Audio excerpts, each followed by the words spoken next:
Welcome to the Stusic podcast. I was so excited about this week's guest that I completely forgot to introduce the show. So here is that I'm going to add on to the beginning. Brandon Quigg is one of those people that I think the world needs more of. It was an awesome conversation. A bunch of links to his projects are going to be down at the bottom.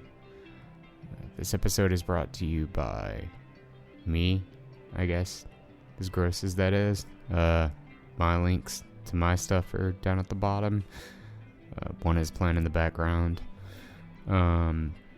Check out the Vinyl Frontier. It's one of those places that is so inspiring.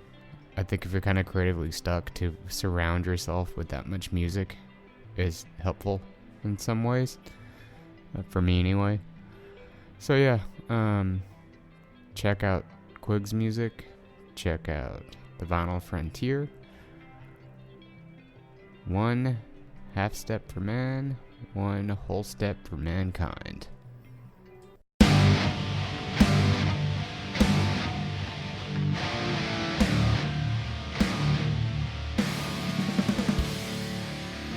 Thank you so much for taking the time to do this with me, man. This is an honor that people are willing to talk to me about this kind of stuff. So thank you. No, I appreciate you wanting to talk to me and stuff. That's just cool in general. Awesome. Honestly, man, you're one of those people that strikes me as a bit of an enigma, if I can speak in a way, because a few things about you. I mean, you're like the record store guy, which is a rarity these days. I mean, I know vinyl has made like a huge comeback, but and maybe it's because there's not a lot around, but I don't know of like very many people who are like the guy for record stores, you know? Yeah, I mean, we got people, I guess, in Athens and stuff like that. I've got friends over in that area, and the dudes in Noonan are pretty nice people. But I guess once you're in it, you start talking to all those people that are also in it and stuff like that. And I don't know. It's a lot of fun. I have a blast there, that's for sure. Right, because you've been working there, God, how many years? Whole time, almost 9 years now. Oh, wow. So this is like your career is in vinyl. Oh, yeah, it's been that way for a good bit now, anyway. I've always been collecting, but, yeah, just finally got in with them, and it's been a good time. That's awesome, man. And, you know, I remember years and years ago, I inquired about a job there, and you were like, dude, nobody leaves. This is fucking sweet. Like, it's the sweetest job ever. Dude, yeah, really. Me and Tony have been there. I think Tony's been there almost as long as I have, probably about 7 years himself. And we kind of hold it down, but there's always a few people that come and go, I guess, every now and again. But it has been a while. We don't hire often because it's really just, you know, it takes like 2 people to run the whole place, really. Right. It's not like it's labor intensive or there's a lot of moving parts, you know? I mean, Right. Pretty much it's like, regardless of where your taste in music falls, as long as you have a taste in music and like can run a cash register and keep stock, I would think that it's pretty, you know, easy going from there. No doubt. There's a little bit of stuff that you got to know, but for the most part, it is just talking to people, right? It's all just retail at the end of the day. Right, it's like retail for something that you're actually excited about. Exactly. But, you know, you're an enigma in that sense, but also it's, I like prepping for this, I went back and I listened to Shit, which, by the way, it's maybe the best album title of all time is just called Shit. And the fact that when you go to Vinyl Frontier, if anybody doesn't know this, the bathroom is not public anymore, correct? No, not anymore. Okay.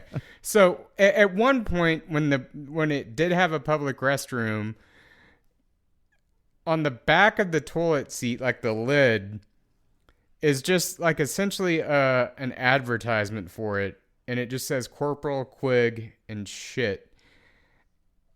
And Well, that is one of the best forms of marketing I think I've ever seen as well.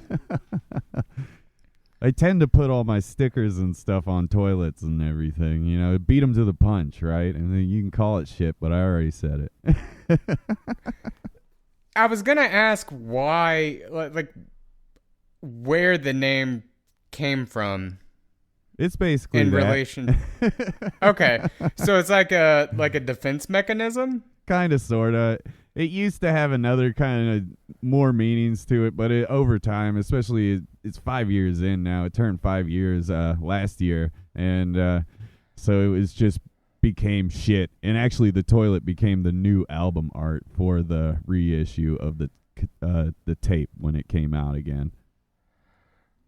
Wow. Okay. It's I that's another thing. I didn't realize it had been 5 years. I looked at the release date. It was like May of 2019, and yeah, that's. But listening back to it, your creative output, which in large part is kind of my purpose for these podcasts, is to talk to various local artists and kind of pick their brain creatively to kind of figure out how they work. With your creative output in general, you give off this air of just being comfortable. Like you seem very comfortable with yourself. It's not like a cocky confidence type thing. It's just you are yourself without any sense of doubt or fear. And I admire that so much because in anything creative, I think everybody has a certain sense of self-doubt in what they make. Do you experience that at all? Oh yeah. I was about to say appreciate all that, but yeah, I definitely do.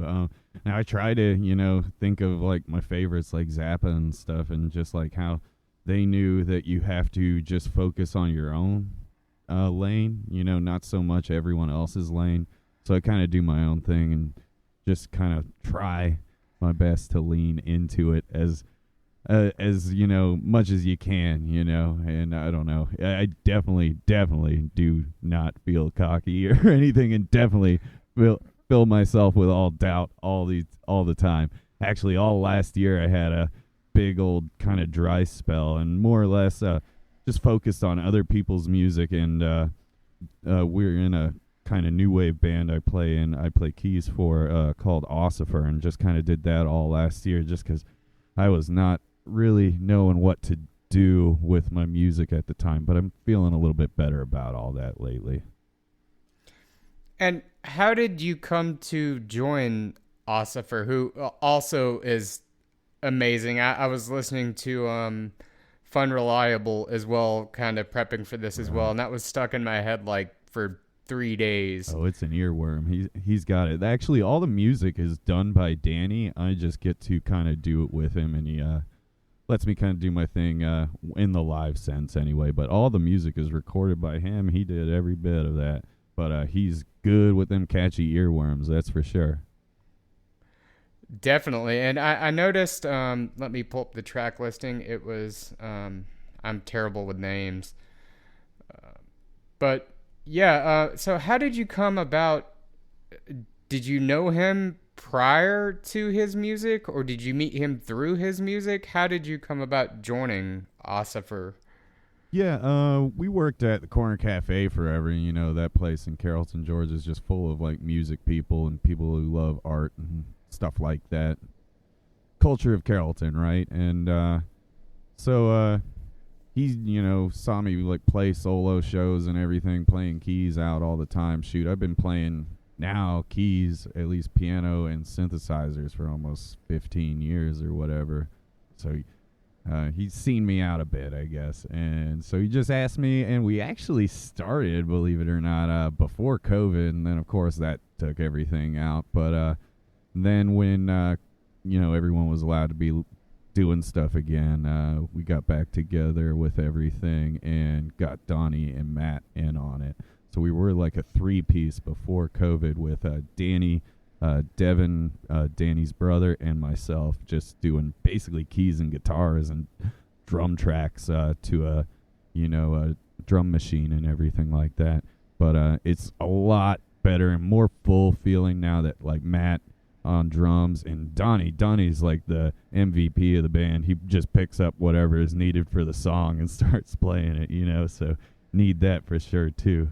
But it's been a good ride for sure. We've been having fun. I think our next show is at Star Bar next month, February 13th, I believe, on a Thursday, but should be pretty fun. Right on, man. And do you think that in doing this, it's sort of reawakened your own creativity? Oh, yeah. Just even jamming with these guys, I feel like I've became a better musician.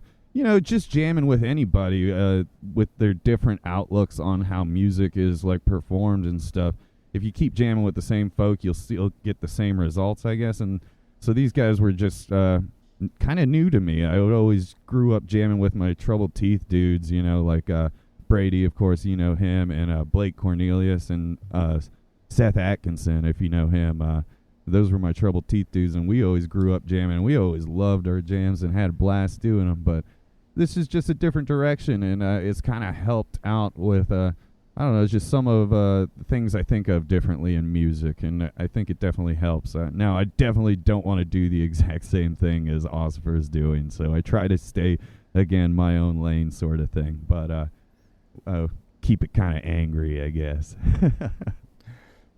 Right, but I'm just always curious as to, because I've recently, I'm not really sure what's going on with it, but I think I'm in a band playing bass. Oh, I yeah. think the drummer was building a home studio that R.I.P. David Lynch. He's made look like the Black Lodge from yeah. Twin Peaks. So I'm excited about that, but I know that about a year and a half ago, we had wrote some stuff together, and then a guy left. But I know it was a very different experience, but I don't have too much experience making like a lot of music with other people, especially in a scenario where the music was done when I got there. Right. No, So that was my first time, too, with this one. And do you feel like... How do you feel like that's impacted you? It's definitely different. I always feel weird when people come up and say, hey, great show, or something like that. I'm like, hey, yeah, I didn't really do anything. I just kind of play, but shoot, like I said, as long as it's still fun to play out and everything, that's all I'm in it for. I'm just having fun right now. And as long as I'm having fun, I'm still cool with everything. Right. And it definitely shows in your music that you have fun with it. Like, I was really paying attention to some of the lyrics, like on Little Seizures. Yeah. It has that humor to it, but there also seems like there is that element of personal things in there. It's kind of a dark song. It's actually just about my cat. She has seizures, and it's kind of sad, and she would just be, convulsing on the carpet and pissing herself and stuff like that. And how the song kind of came out. Oh, wow. Okay. See, the way my brain took that was there was some type of internal struggle there, but that's actually really interesting. Yeah, I feel bad for her. She's still kicking. She takes medicine every day, so but she still deals with it every now and again. She had one like a month ago or so. It sucks. I'm sorry, man. I got a cat he's 18, I think. Oh, and wow. He's like, yeah, and he's not doing well at all. He's a couple of days from, sorry, yeah. But so let's say, and sorry for, I would like to talk about Live at the Vinyl Frontier, but I'm trying to pick your creative brain as a whole. Totally. Shoot, I was actually in the middle of recording. That's why I was kind of being a pain, like in between messages. I was trying to finish a part before we got the call going. Oh no, that's perfectly fine. That's great, actually. So this part that you're working on now, let's kind of start from scratch. So let's say you sit down at your synthesizer. Yeah. Where do you begin? Usually kind of jam it a little bit out with the drum machine going with something simple, and just have some keyboards kind of midied up and play some things out. But then ultimately, that's more of a skeleton, and then kind of break down from there and make it into kind of a track and just form around that sort of thing. And when you begin to jam, where do you initially pull from? Now, that's tough because I always like to try different things. I'm a big Brian Eno fan, and so, the oblique strategies always come to mind when you start like recording anything. I feel like if you do too much of the same, you definitely get better at everything that you're doing on that end, but you don't learn as much as you're going. And I feel like I've been slowly learning as I go pretty consistently.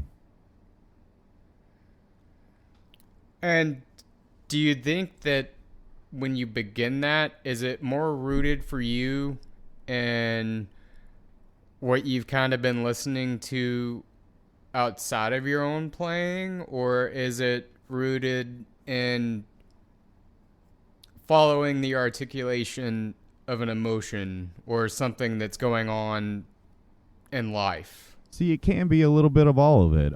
Different songs have different ways. There's a couple songs where they're definitely inspired by other people's songs and stuff like that. We all do it. But then there's definitely, stuff that's just straight rooted in emotion. There's stuff that just, comes out of nowhere, or stuff, love video games. Maybe you just like the sound like a certain video game's doing, so let me see if I can incorporate it in some sort of song and stuff like that. I think it did that on a Troubled Teeth like B-movie track, and just like stuff like that. I don't know, you always just kind of pick different things or see if something's just kind of like just sometimes in the moment. Sometimes you do just have to sit down and write. I don't know, it's hard to explain because it is very different for each different track, I guess.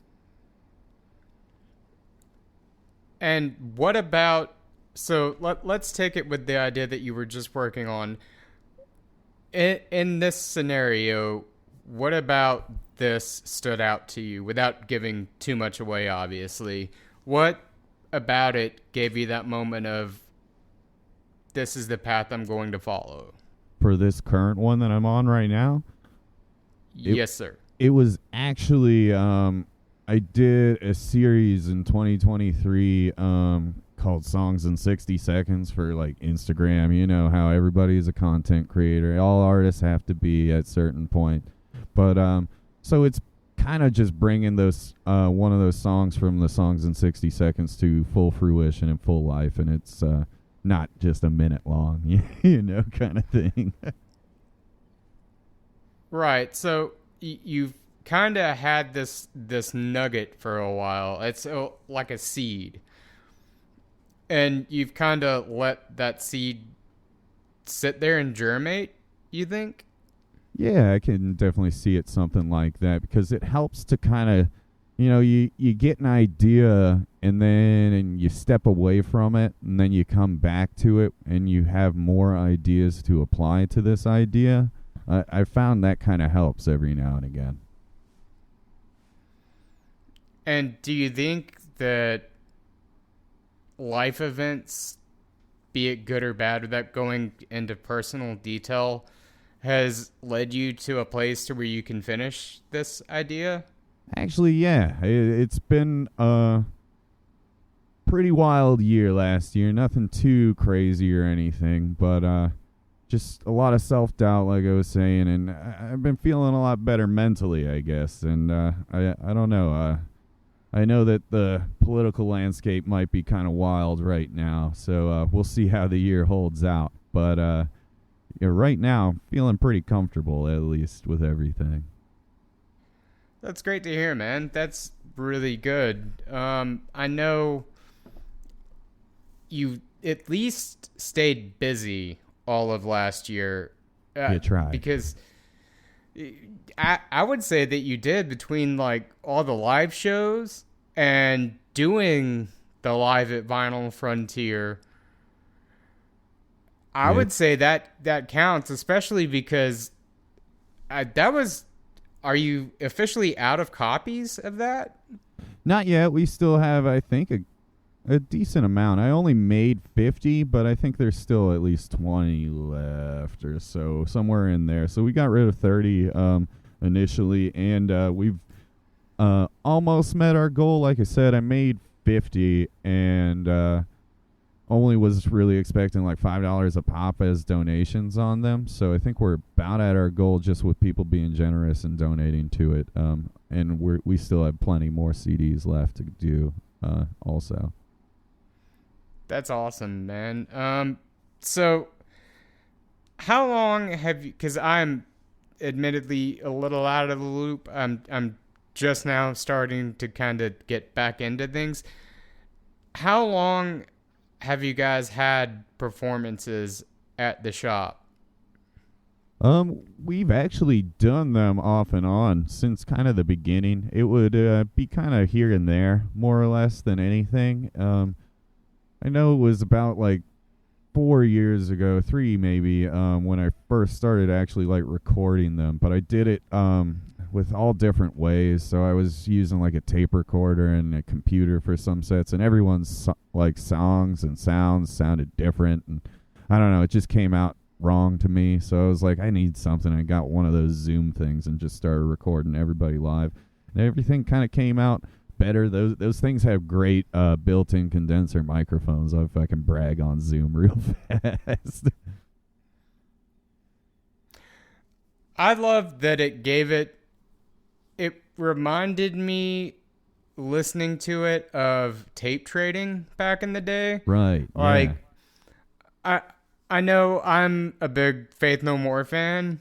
Hell yeah. And there's all these recordings of like various shows. Like, one of my favorite live things that they've unofficially done is the last show they did with Jim Martin. Okay. There's a soundboard recording of that floating around out there, and you can just hear the sort of tension. Like, I know when they go into Crab Song,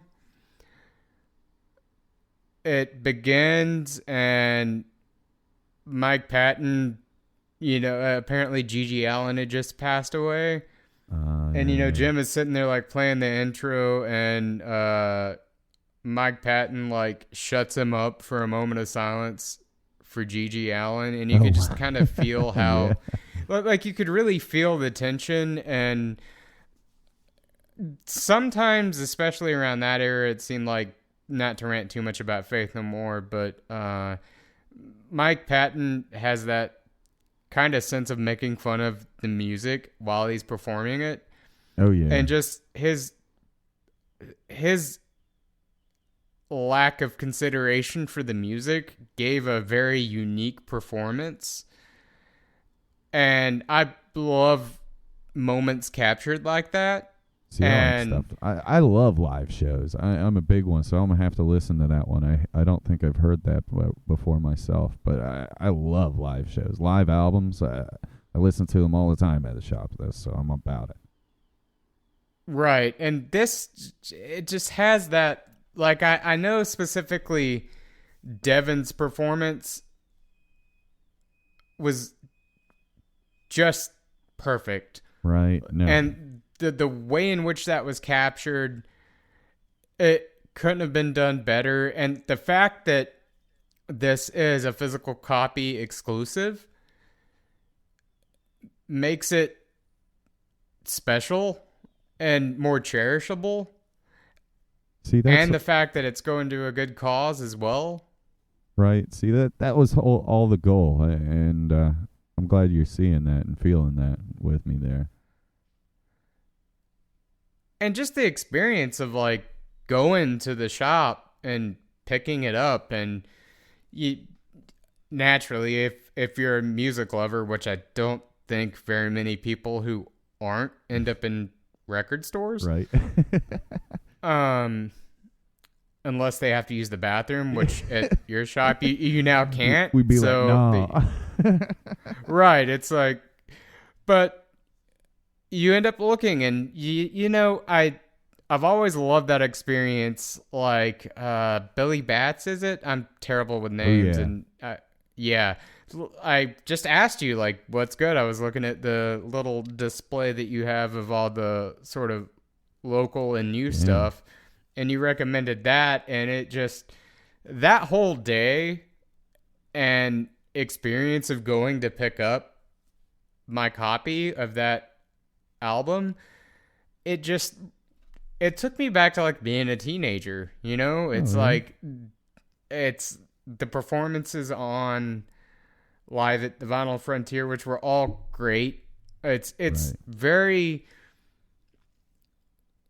I think we all kind of get caught up in our own sort of trip or lane that you don't realize how broad of a scene is out there. That's no kidding. So it was great to see all these different styles in Carrollton.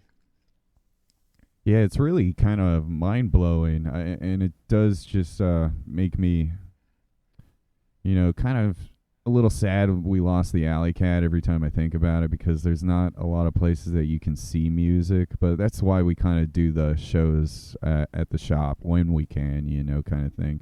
Now, it's still, I don't know if it'll ever be as fun as, you know, the Alley Cat, but we try to make it as fun as possible, you know. I think the whole being at 10 p.m. later and booze involved definitely helps. But you know, we've had some pretty wild acts play the show or the shop too. Like stuff like Subhymnal comes to mind, where it's just like noisy avant-garde improv, and I remember specifically like some of the people like coming in and viewing that, like, and just not knowing how to take it. No, and still just shopping for their journey and stuff, and kind of laughing on the inside about it. It was pretty silly, but it was a lot of fun for sure. And it is kind of silly to see people not know what they're about to get into, and then the music start and just get a healthy dose of supporting local.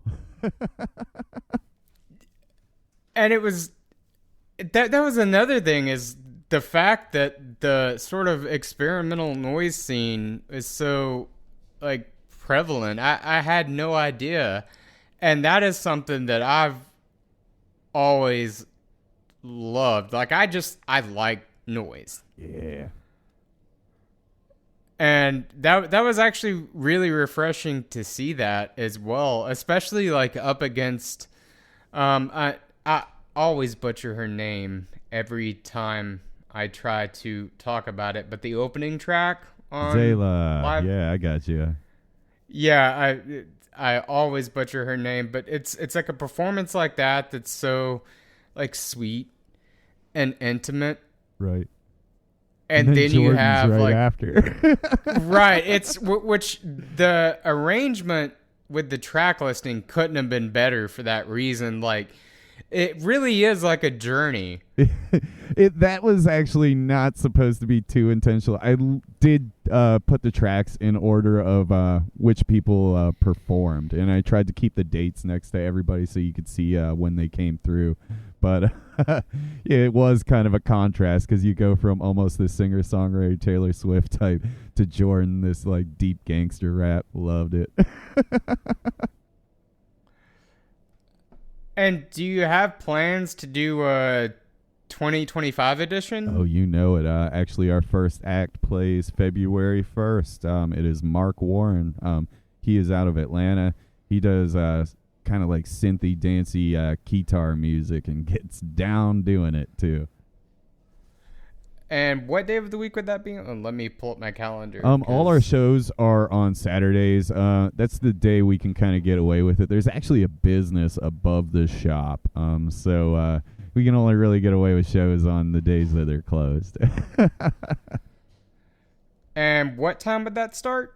I think Mark's show is like 1 or 2. I've got the flyer coming still. It hasn't been made up yet. I think he was trying to finalize his time. So we do our shows kind of like pop-ups.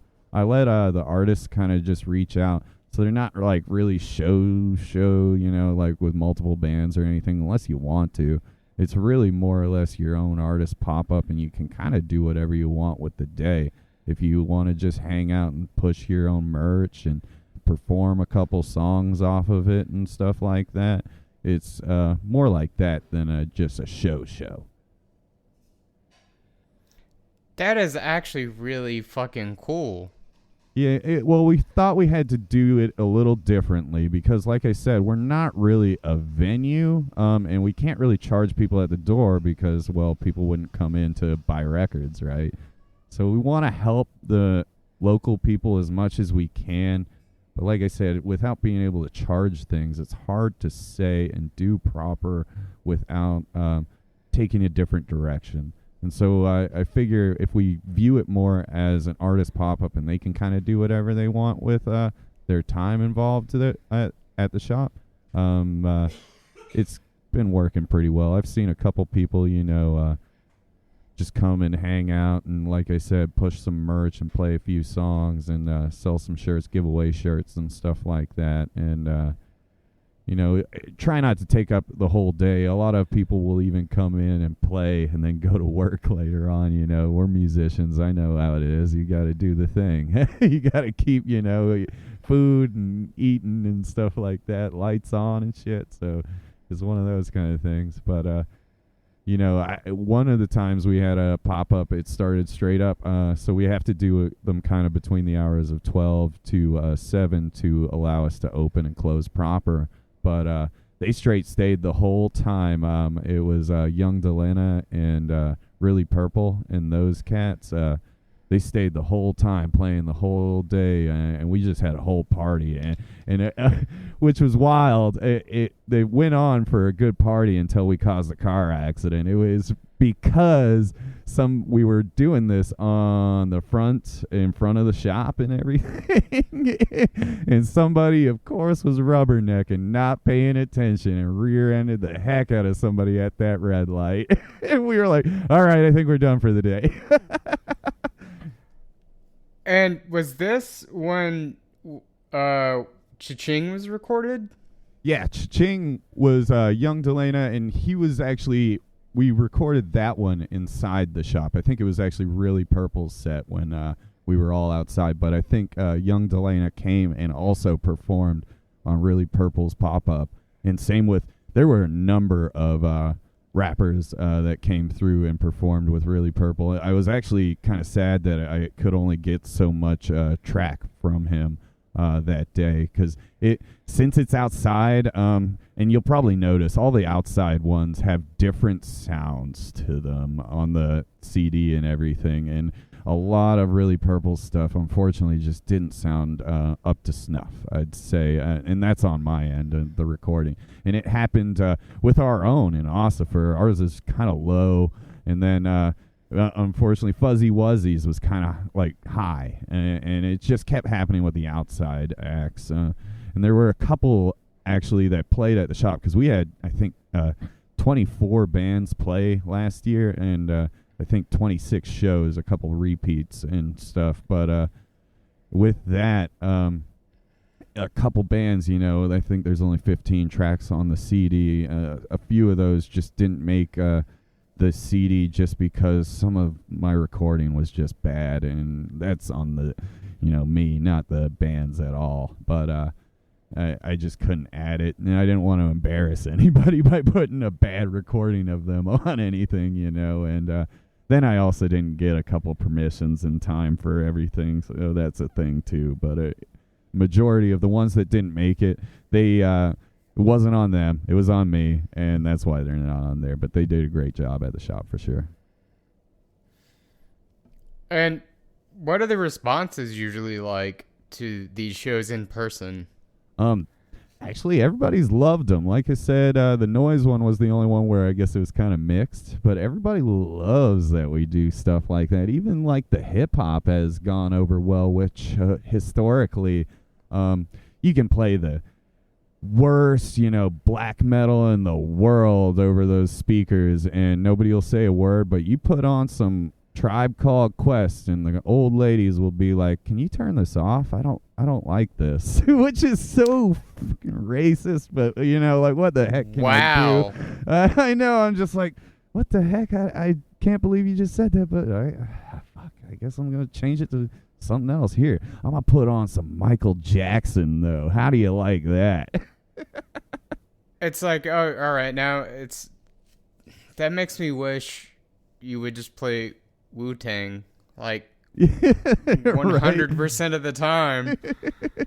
Yeah, it's always just the older crowd. Anytime I get a complaint, it's always about like rap being played at the shop, so we have to be kind of mindful of that sort of thing. But with the live performances, even those, we've had a lot of hip-hop acts come through and everything, and those have actually been like some of the best, and they have good energy. Everybody's having a good time, so I always just have a blast when those cats come through. That's awesome, because I mean, really, in terms of like energy, this is not said to take away from the experience of acoustic shows or more mellow styles, right. But the energy that you get with like a good hip hop, punk, metal, something that's more like high energy, it's like nothing else. Right. Like, it's just fun, So through this, has your taste since working at the shop changed, do you think? Do you think that between all these various musical acts and being exposed to so much music, have you become more open? Or because you've got a very wide palette. Like, I was looking at your top 10 from last year that was on the board, and you have Blood Incarnation right next to Cigarettes After Sex, which, I typically, I love both as well, but I like right next to each other. You typically Right. don't see that. So have you always had eclectic taste, or is that something that being exposed to that much music at your job, has it come with that? Actually, it has kind of always been a thing. Now, I was a music snob throughout like high school and stuff, but like once I joined my first noise band right out of high school, it was 6 Biters and 18 Benadryl, and started listening to Miles Davis, it was all over from there. My mind was open. So let's start all the way from the beginning there. So you said you were a music snob in high school, which let's be honest, every teenage kid is. That's a thing. Every teenager is a sociopath to some degree, because they haven't had enough life experience to know what certain things. Right, it's like, your story. You're living it. It's only my story. I'm living it. Right, without that sort of awareness of their actions in relation to other people, and that's something that naturally you grow out of, but also it's just that gatekeepy pretentiousness. No doubt. What was your gate that you kept? Well, I was always unashamed. I'm a big Bright Eyes fan, so I loved him and all his stuff and everything for a long while. I remember specifically though when like Casadega came out and he got like super blown up, was on like Jimmy Kimmel or whatever the late night show at the time was. and I was just like, you know what, I don't like this guy anymore, and I knew right there I must have been a snob. But I did it with other bands too. I totally remember falling out of love with just like things that I genuinely like now, like going back to it, and I don't know, it was just ridiculous. I hated Rush, man. I'm Canadian. Like, what the heck? Dude, that's getting older. Because I know when I first got into music, we all made fun of Rush to no end. Like I remember, I have a friend whose name I won't name. We had some guitar magazine, and Rush is in it, and you open it up and there's Geddy Lee's face, and I remember him just taking his balls out and putting them on Geddy Lee's face when we're like 14, because that's still pretty funny. No, it is. Don't get me wrong, but he was like fucking Geddy Lee, and then cut to like 8 years later, we're listening to "Leave That Thing Alone," the live versions from like Rock in Rio. I think getting older is having that appreciation for Rush. Yeah, I guess it is just getting older. You're like, okay, I get it now. I don't know. It did take me too long, I'll say, to get into Rush. I'm Canadian, like I said. God dang it. So, and that's actually kind of surprising because you play synthesizer, and Geddy's use of synthesizer is divisive, because I know there's like kind of two schools of people with Rush fans as well, where it's, do you like bass Geddy Lee or do you like synth Geddy Lee? What drew you to synthesizer? Like I said, I was kind of playing keys to kind of fill up a spot in the band Troubled Teeth. I was playing them for a little bit, I guess, before then. Just, anytime you're a musician, I guess, you get kind of feel like you plateau on an instrument, you move on to a next one or something like that, so I can inevitably plateau at that one too.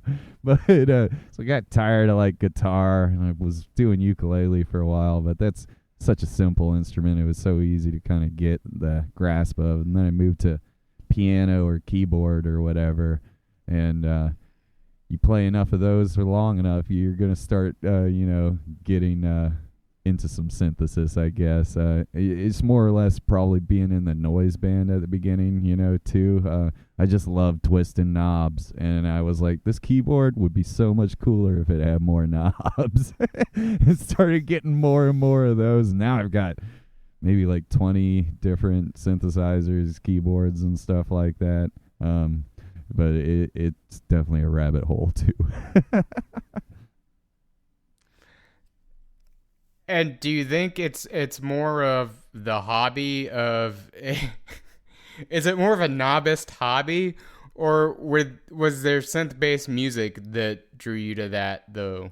Oh yeah. I actually, one of the only things like growing up, me and my mom could ever like agree on. She's big Christian. They call her like Bible Barb, like my grandparents and aunt and stuff like that. But the only thing we could ever agree on, like, because she would like force us to go to church and stuff, was the music on the way to the church would always be like Duran Duran, New Order, Depeche Mode, shit like that. And I love that. So I eat that up all day. Kind of grew up with it, being 14, 15, just like man, this is cool. I don't know. I like Depeche Mode and just like how they sound and everything like that, and love the synth work in a lot of those old 80s kind of bands like that. And was that what started the passion, or what made you fall in love with music? Do you remember the song or the moment? That is totally, and I attribute it all the time, and it's going to come off pretty wild and maybe out of left field, because it's not going to be a band or anybody, but it's just people like David Wise from Donkey Kong. So that's probably why I got into synthesizers and stuff like that. Just growing up, it's not really, my first CD I ever bought was the Offspring's Americana, fine. But, the music you heard on the Super Nintendo was probably where it all freaking started. And just those soundtracks, Chrono Trigger, Mario, of course, stuff like that. It just blew my mind and definitely wanted to get in on that at some point. It's crazy. I was not a video game guy. I was a horror movie guy, kind of a movie guy in general. And I've noticed how much like John Carpenter or the music from those really shitty Puppet Master movies, like I noticed like how much that, looking back on it, kind of influenced my taste on top of like, the obvious like rock stuff. Like my parents, that they were big classic rock lovers. So, like Pink Floyd and Mother's Finest and like Stevie Ray Vaughan are some of my earliest musical memories. But then I was watching, I remember specifically in terms of synthesizer, The Thing. Oh, yeah. I love that which soundtrack. is, Ennio Morricone. And also John Carpenter's soundtrack to Halloween 2. Oh, gotta love him. The original he Halloween just had a 2. birthday the other day, too.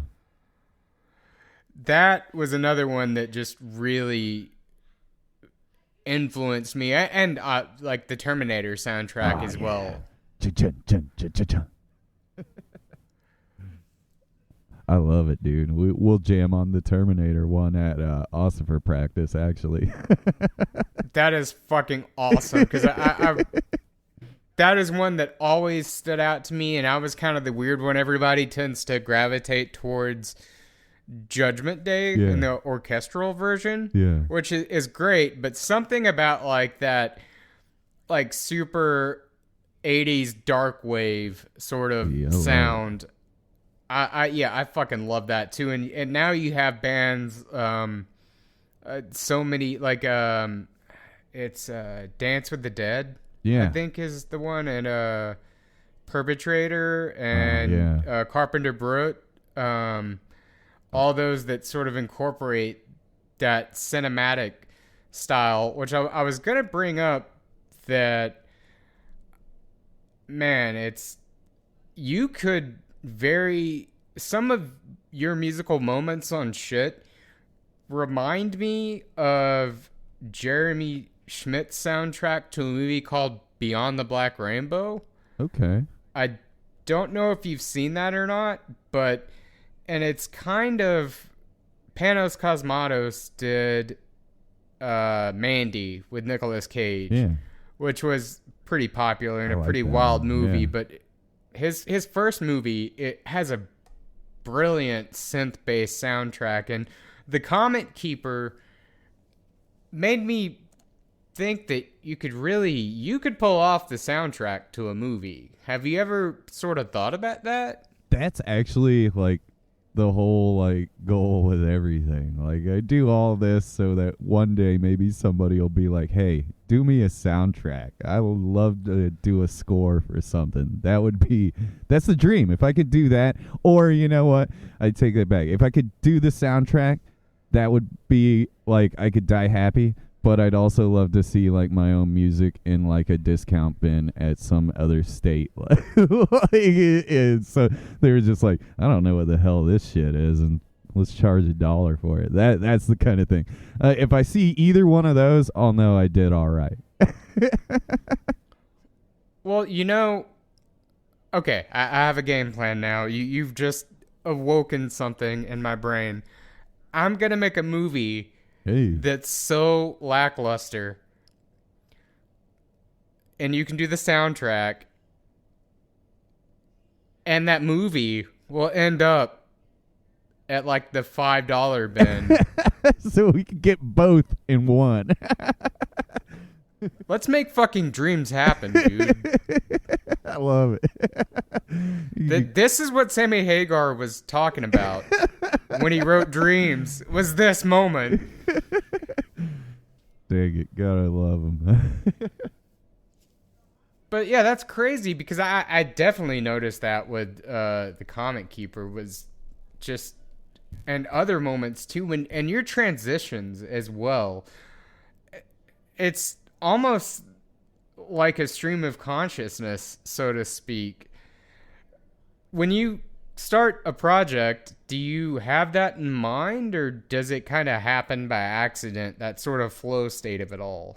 That was shit in general was really amateur. It was kind of me still dipping my toes into all the recording and figuring stuff out. So it was actually all done in one take, the Comic Keeper. Just no other things to it. It is literally just all my synths kind of put together and just done in one fell swoop. That's such a great opener, though. I was just like, I got home from work last night, and I was like, I'm gonna put on shit. You know, I'm gonna gear up for this, and Oh yeah. Yeah, man, it really is so cinematic. And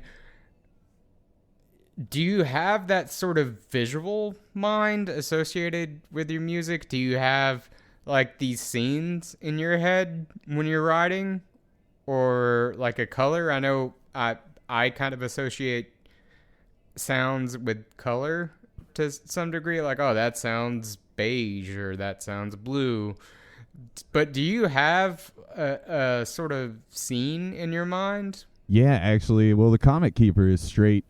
This was kind of done to He-Man. It was an episode of He-Man, and that's the music for when he appears. Is the idea of the song. And did you have it playing? Did you watch it? Oh, yeah, and then it was playing. Record it after? It was playing while you recorded it? Oh, man, that is fucking cool. It was fun, for sure. I've always kind of wanted to do that. You know, you see, I have friends even, like my buddy Jaguar Dini up in Virginia. He'll, like, on every Halloween, he'll, like, get Night of the Living Dead and redo the whole soundtrack or whatever. So it was kind of a lot in those kind of lines where I was just kind of watching the show and I was like, I'm going to do the music for this episode of He-Man. And ended up with that sort of thing that I ended up with. And if you had the chance to achieve your dream by making a soundtrack, do you have a concept of what your ideal soundtrack that you would do would be? It'd definitely be synthy. I couldn't tell you right off the top of my head, you know, how I like to work. Usually everything's by the seat of my pants, but it would definitely be synthy. And in terms of style of movie, like, would you like to score the next Toxic Avenger, or would you rather score something like The Brave Little Toaster? Don't ask me why. That's what. Shoot, I love both those are of the them, two so that. Yeah. Realistically, I'm also a big horror movie guy, so something like that would obviously be my favorite. But I am open. I am not ashamed to do any of it. Let me be a part of it. And what's your favorite style of horror, actually? Now that we're on, because I'm like a fucking horror nerd. Well, I used to be. I find myself watching less stuff in general the older I get, but that's just because Right. I'm busy, and when I turn the TV on now, I fall asleep. But what are some of your favorite horrors? Oh man, well we did mention The Thing already, so it's I guess sci-fi. You know, I love all those old practical effect movies, but there's still some good stuff coming out these days. We're actually going to Atlanta Horror Con is next month, and last Sunday of next month, and we'll be up there to kind of meet a few of those folks and everything. But I just love all those things. My favorite one recently was those Terrifier series. I love those. I know some people can be mixed on them, but I think he's kind of like a modern day Freddy Krueger. I know some people hate that comparison too, but he just gives me those vibes. And the director, I I always say this like Danielle and stuff, but I love especially on the second one, Terrifier 2 and on, he just kind of like started doing like these things where they're basically like cocaine ideas. Like, well, what if he did this? It just gets crazy as fuck, you know? And I love that, and I've been appreciating the hell out of it. And so I'm excited to meet all those cats and the director and Art the Clown and everybody in February. So you were a Freddy fan growing up? Oh, yeah. I Big assume? Freddy. You got to love all the classics. Halloween is actually probably one of my favorites, too. I just love Michael Myers and, of course, the iconic soundtrack with that one also. And, you know, even Friday the 13th, all them cool cats. Hellraiser is a big one. I love all the Hellraiser movies. They're just so wild. I love cool, dark visuals, too. So even stuff like, and I know people are weird about it, but Rob Zombie's Lords of Salem, cool to me. It gave me like vibes to like throwback to like some 70s horror like Dario Argento and stuff like that. And I love all his movies. We actually just finally saw Suspiria, the original, the other day. I'd never seen it before, but that's an amazing movie. I've known, you know, Dario Argento for like Demons and stuff like that, but I knew about Suspiria, obviously, but just hadn't seen it and had to make it happen. But, geez, that is a great film, too. I'm a sucker for good cinematography. Me too. And that one, I mean, just the coloration in it is so fucking cool. Oh, like, yeah. the coloration of that, and it's a different style of movie. The Cook, what is the... It's got such a long-ass title. The Cook... The Thief, His Wife, and Her Lover, I believe is the name of it. It's shot in a very interesting way where it's like a play. It's like one continuous shot. Like instead of shifting from scene to scene, it'll like... I like that. Shift through a wall. But the coloration in that movie, they oddly remind me of one another, not in terms of content, but in like that sort of visual. And I've always loved that style, too. Yeah, that sounds cool. Is that streaming on anything? What's that on? It was on Netflix like 8 years ago, but I'm not entirely sure. And it's fucking wild. Like, if you like a kind of crazy story... Yeah. I do. I'm not gonna spoil the end, but the ending, it's gonna change your appetite. That's for sure. Hell yeah, shoot! I might have to look into that a little bit. That sounds like something I would like. And it's you mentioning Freddy and Terrifier and these sort of. I assume you're a Leprechaun fan. Oh yeah, as well. You know, where do you stand on that? Yeah, God, I love those, and it kind of, I wonder how much of our sort of fucked up sense of humor comes from watching those old horror movies with that sort of dark humor to it. No doubt. We were like, he listened to it, and Freddy's like, "Hey, bitch!" Every time he's about to kill somebody, you know, and it's like, damn, okay, I forgot about that, but yeah, he is himself. And do you think, and this is an odd one, but it's something that I've kind of noticed in listening to a bunch of interviews with musicians, do you think comedy has had a impact or a link with your creative? Wow, okay. Don't ask me why I said that. Like, I'm a caveman who is just learning to read. But do you think that has an impact on your creativity? Oh, yeah. I've wrote many kind of satire-esque songs. I did one for a comp like last year sometime earlier in the year when I was still feeling kind of confident in like my recordings and stuff. And it was just kind of like making fun of people that eat up singles and stuff like that. But it is all done as a joke. I also did a song called Kick Your Ass and Smash or whatever. It's just, punk song about like talking shit and Smash Brothers. It should just be for fun. All music should be for fun. If you're not having fun, I don't know why you're doing it, Right. Because that kind of something creative you have to enjoy, because it's a, I'm going to sound like a dick for this, like so pretentious, but I guess to an extent I am, and I need to accept that. But creativity is a place of freedom, right? Where you don't have that sort of pressure to, you have to do this. So if you're going to do it, you have to enjoy it. Yeah. And have fun and love doing it, because otherwise that's just kind of masochism. It's just like, I would like to think that nobody sits down with their instrument just like, oh, I fucking hate this. Let me write a song like, oh, I gotta, write a jingle. Well, I guess for composers, that is kind of their life. But, nobody should sit down and make themselves do that. Like, it's not like going to work, Yeah, no, see, it's wild. I will say sometimes you do have to sit down, just because I do think some people just kind of expect things to kind of like fall into their head and just kind of miraculously like happen. And don't get me wrong, sometimes that can happen, but sometimes it is better if you just sit down and, yeah, it might be a little bit of work, but just have fun with it.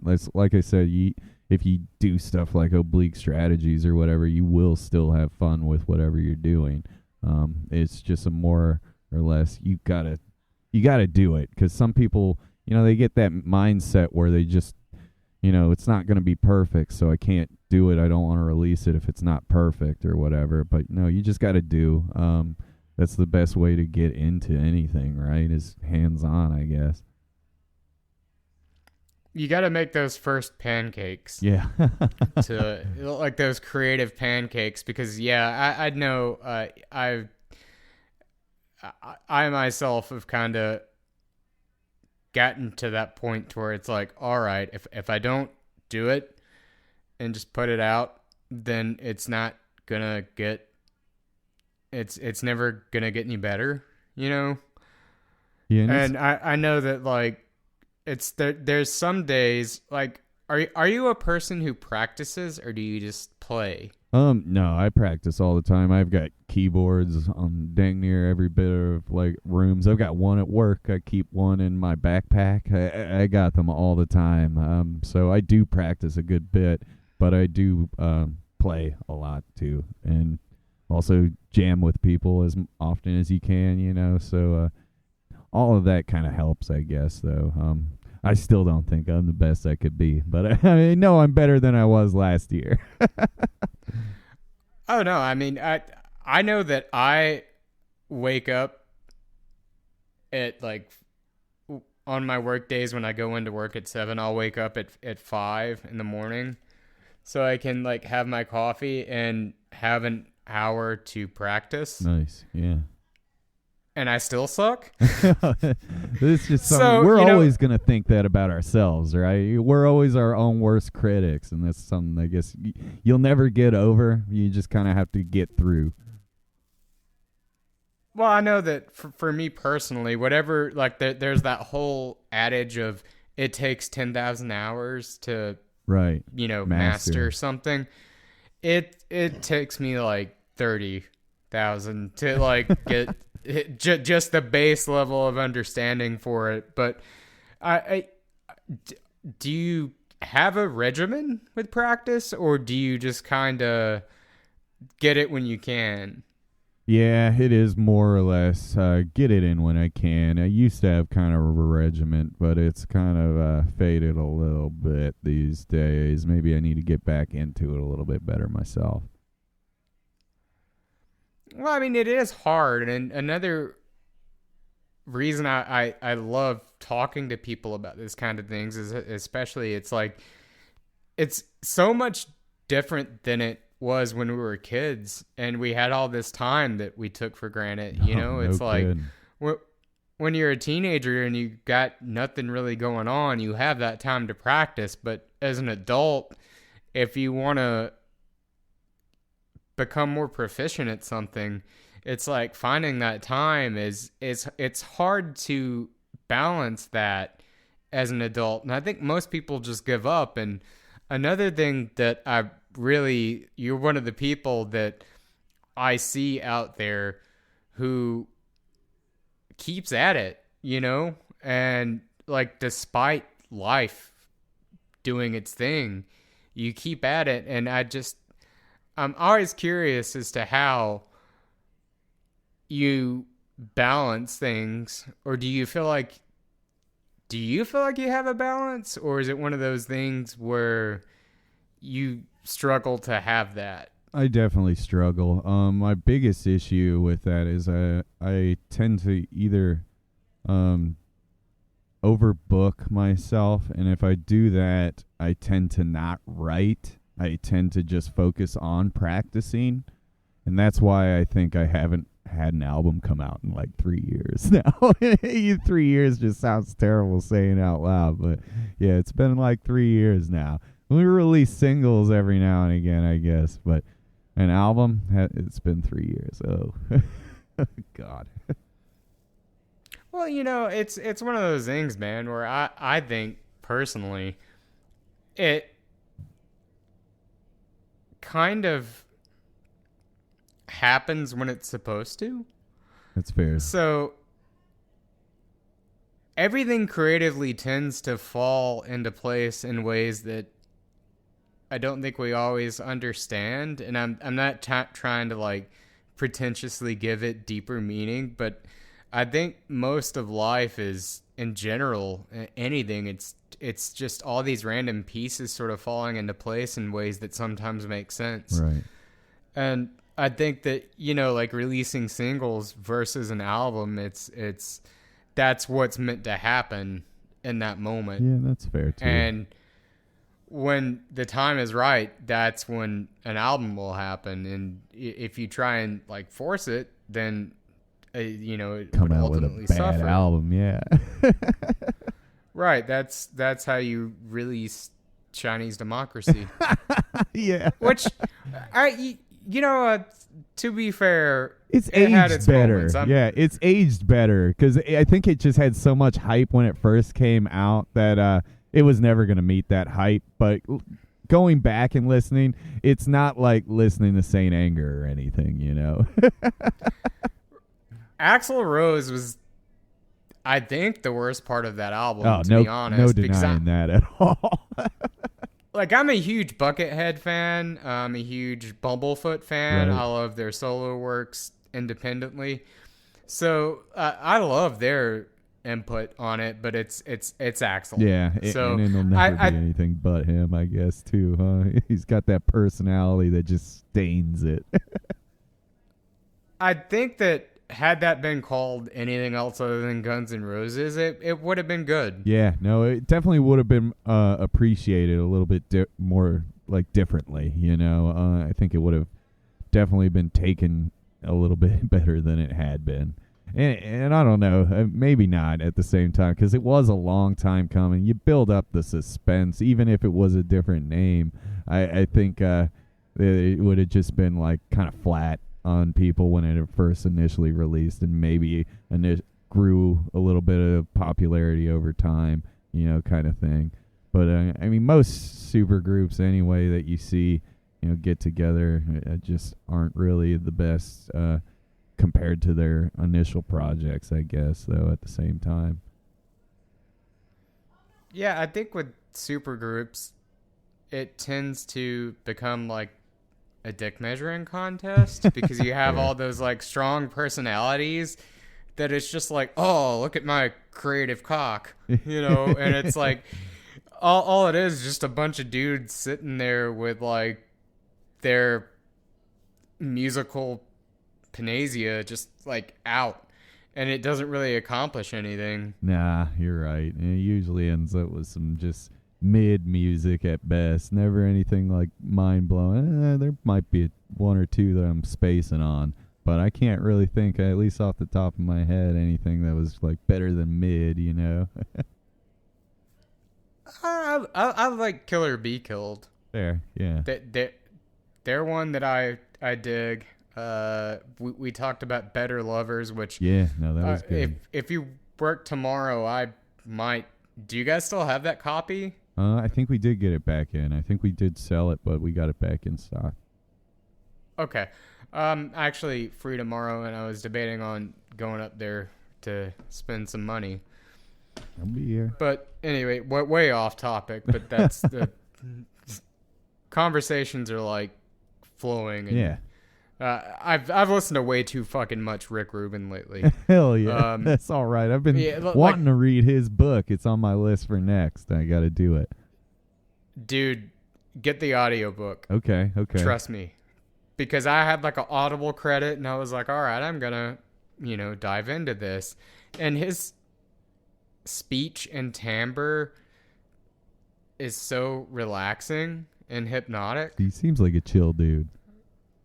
And it's great. And like right out of the gate, he just makes you feel good about being a human.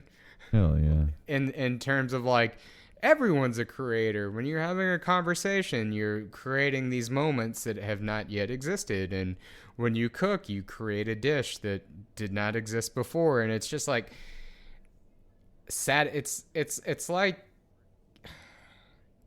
it's just like a really good art teacher. Straight philosophy. For like, yeah, no, it really is a great philosophy, which is another reason why I know going into these interviews with people, I like to have points that I would like to cover, but just sort of kind of flow naturally. Right. And, if we end up talking about the Teletubbies, don't ask me why that was it the happens. first thing I thought of, but... if we end up talking about like Chinese democracy Teletubbies, which sounds like a fucking nightmare, that's kind of the point of it, is like, it's maybe this is not what Dr. Seuss meant when he wrote "Oh, the Places You'll Go," but it's what my fucked up psychology. But yeah, man, thank you so much for doing this, and I know that you're busy and this is like one of your days, so I won't keep you too long, but good. Is there anything that you would like to say as a parting statement to people? We are now booking. If anybody listening wants to play the shop, come on, hit me up at Vinyl Frontier Records on our Instagram. As long as I don't have it filled up in the calendar, we'll get it going for you, and we'd love to have you, for sure. And any wisdom that you would like to impart to anybody who's trying to make something? Just don't think too hard on you. Definitely don't beat yourself up over anything. If you don't feel like you're doing well on mixing and stuff like that, there's other people that can do those things for you. But always be creating. Just keep creating. Do anything if it's any... form or whatever, even, as small as doing, I guess TikTok's gone, but your Instagram reels, just create. Do it different each time. Try and build from the last. Make it better each time. Create. Thank you, man. And you take care, and I will see you probably tomorrow. Excellent, man. I'll be there. I'll be there until about 4. So.